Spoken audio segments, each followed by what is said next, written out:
Hey guys. Yeah, I don't even know what's wrong with my life today. I can't wake up. It's okay. Anyways, once again, I'm at work early. So I'm sitting here and I was thinking maybe I should just pop on here and kind of do a quick little video of what testing I have coming up. So as you know, I am now working in a maternal fetal medicine clinic.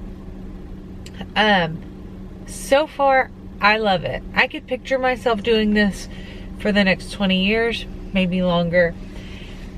I absolutely love maternal fetal medicine. Now, that's not to say I haven't had a fetal demise yet, so I can't really speak on that so far. However, at the moment, I love what I do. Love it. Most of my pregnancies that I've gone and scanned have been pretty good outcomes, been nice, and they've been fun. Now I have had some where there are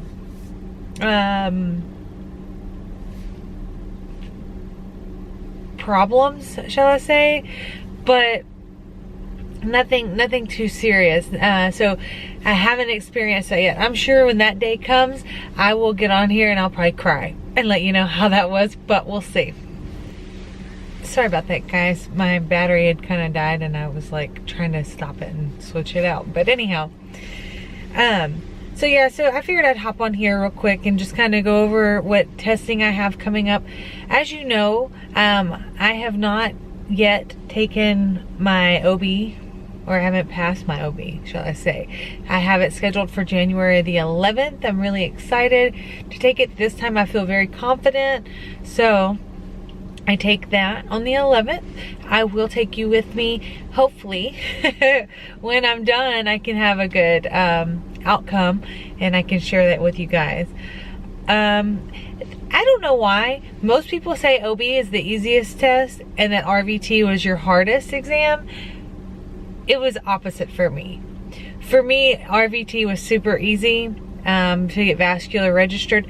However, OB, GYN was difficult for me. There's so much to know as far as like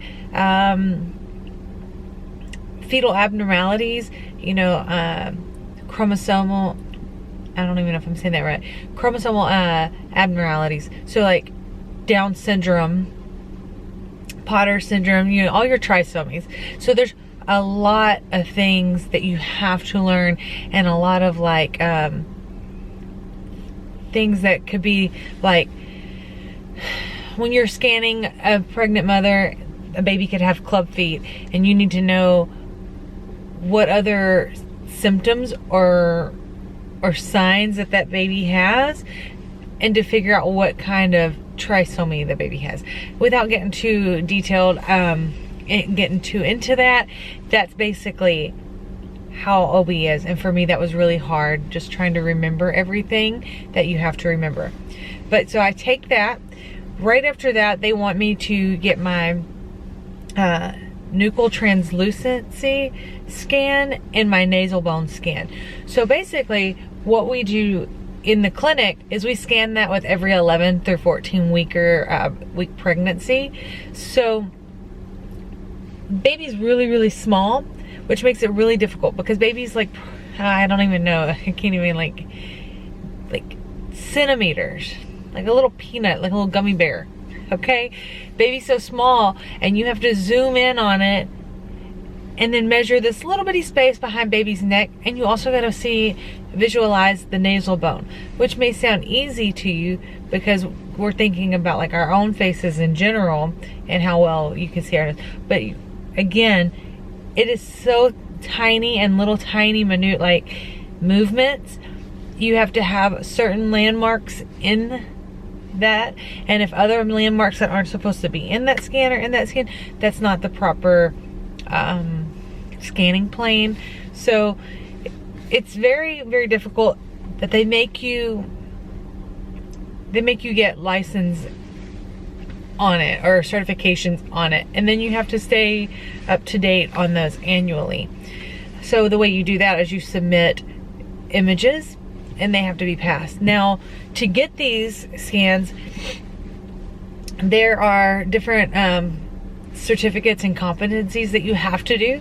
For instance, like for the nuchal translucency and nasal bone, and also too, I'm going to have to be taking my fetal echo. So there's a whole bunch of them, but those are the main three, and also the cervical scan. So what you do is there's a course online that you have to take. Fetal echo is different, I believe we have to actually apply through the ARDMS. When you get fetal echo, you take your test, and you won't know that day, like all your other registries, you find out if you passed or not that day. Not with fetal echo. Fetal echo, you have to take the test, and then I want to say it's 2 to 3 months before you actually find out if you passed. So you'll get an email stating whether or not, or you'll get an email once the scores are in, and once the scores are in, you'll find out if you passed. And so I can only imagine that once you take the test, that waiting period is very, very stressful. So that's coming up next. But also too, like I said, you have to have your cervical assessment. So basically when you do your cervical screening, you are using transvaginal approach. You have to be very precise, because what we're making sure of when we're doing that is that the cervix is not shortening or funneling. And you also need to have like a steady hand, because the cervix is just this little bright line that goes right through the cervix, and we want to make sure that that's not opening, like I said, funneling or opening or shortening.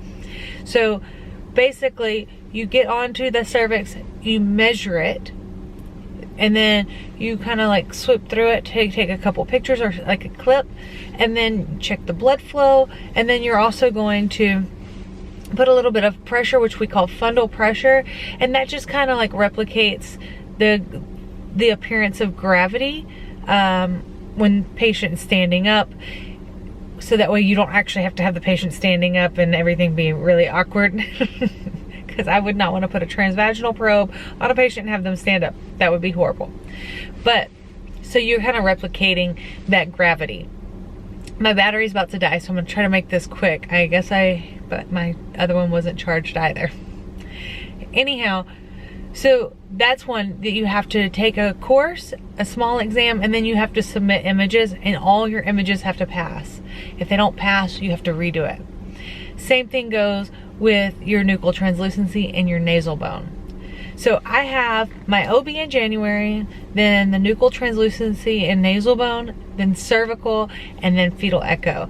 And all this is gonna be in the next four to 5 months. So I have my plate full, and that's okay, because it's what I want to do. And like I said at the beginning of this video, I absolutely love working in the clinic. Love it. So I will definitely keep you all updated, but it is time for me to get into work. I hope this was a little bit informative. I know it was short and an impromptu video, so I hope it was helpful. If you have any questions, please leave me a comment down below, and I'll be glad to get back to you. And again, thank you so much. I cannot believe like I'm almost at 2,000 subscribers. It's like mind-blowing to me, and it might not seem a lot to some people, but to me it's like, wow. So thank you. Thank you so much. I hope you all have a wonderful day, and I'll see you in the next video. Bye guys.